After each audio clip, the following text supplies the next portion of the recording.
మీలో చాలా మంది టీ అంటే ఇష్టపడతారు కదా, మరి అదే టీ ఎప్పుడు విషంగా మారుతుంది అనేది తెలుసుకోండి. ఈ తప్పులు అస్సలు చేయకండి. Hi, this is doctor Rasagna, homeopathic physician. First green టీకి వస్తే ఫిట్నెస్ కోసం మంచిదని తాగుతూ ఉంటారు. ఏం చేస్తారు, ఒక గ్లాస్ తీసుకొని అందులో టీ బ్యాగ్ వేసి అందులో హాట్ వాటర్ పోస్తారు. దానివల్ల ఈ టీ బ్యాగ్ లో ఉన్న micro plastics, billions of micro plastics ఈ టీలోకి ఎంటర్ అయిపోతాయి. అది చాలా ప్రమాదకరం. దాని బదులుగా ఇలాంటి టీ స్ట్రైనర్ తీసుకొని లూస్ గ్రీన్ టీ పౌడర్ లోపల వేసి ఇది క్లోజ్ చేసి ఇది డైరెక్ట్ గా హాట్ వాటర్ లో డిప్ చేసేయచ్చు. దానివల్ల ఏ ప్రాబ్లం ఉండదు. ఇంకా నార్మల్ టీకి వస్తే టీ స్ట్రైనర్స్ చాలా మంది ప్లాస్టిక్ వి వాడుతూ ఉంటారు.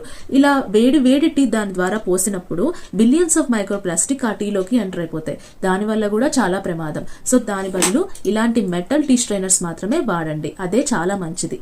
అండ్ చాలా మంది టీని రీహీట్ చేసుకొని వాడుతూ ఉంటారు. ఇలా చేయడం వల్ల టానిన్స్ అనే కెమికల్స్ అనేవి దానిలో ప్రొడ్యూస్ అవుతాయి. దీనివల్ల అసిడిటీ ప్రాబ్లమ్స్ ఎక్కువగా వస్తూ ఉంటాయి. సో జాగ్రత్తగా ఉండండి. Thank you.